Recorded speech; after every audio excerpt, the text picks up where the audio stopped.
So I'm going to demonstrate this and then talk about it. And if there's any questions, please ask. This is the single stroke roll, slow, fast, slow.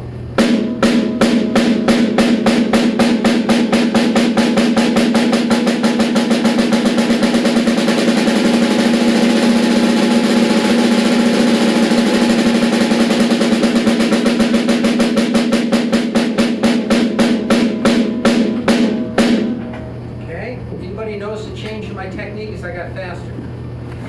Yes, what did you see? I forgot. You're gesturing back there. Fingers. Fingers, exactly. So with all the rudiments, there's 3 dimensions, if you will, to technique. Sounding Star Trek. 1, you're doing all the work. You're moving your hand up and down. This would be like playing on a leg or pillow with no bounce. The second other extreme is the stick's doing all the work. The other is a combination of the two. It's kind of like cold to hot, where you go through warm and on up. So when I start this, I'm going to be controlling the motion of the sticks with my fingers gently holding the stick. Then as it gets faster, you'll notice that I hold a little less and allow more bounce to occur until I make a final transition to just using fingers to create rebound. So I go through this whole stage, 3 dimensions.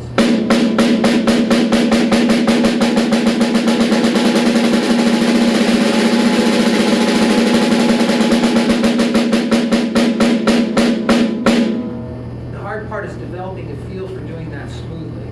Most people can practice and get pretty fast at the wrists, but learning how to do the fingers isn't as easy. The key I have found is to hold the stick, and I use the character Wolverine on the X-Men with the spikes that came out between his fingers.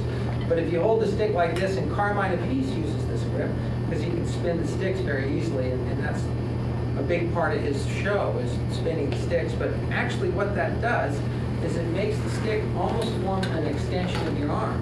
And if you hold it back like this, you can take your middle finger and make it into a box shape and just tap the back of the stick like that.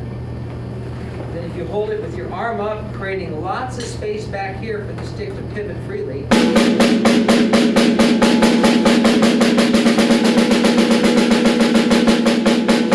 can really get the stick to be moving quickly. And most beginning players can develop a finger control technique with this modified grip at first.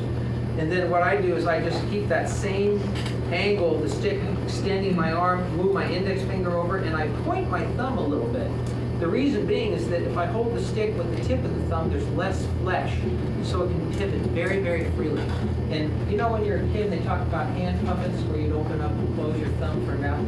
Keep that hand puppet's mouth closed. Everything is still relaxed, but that position closed keeps the stick from wanting to do that. If it's open, the stick's going to want to follow the path of least resistance and move into that opening. So to stop it, you're going to squeeze it really tight.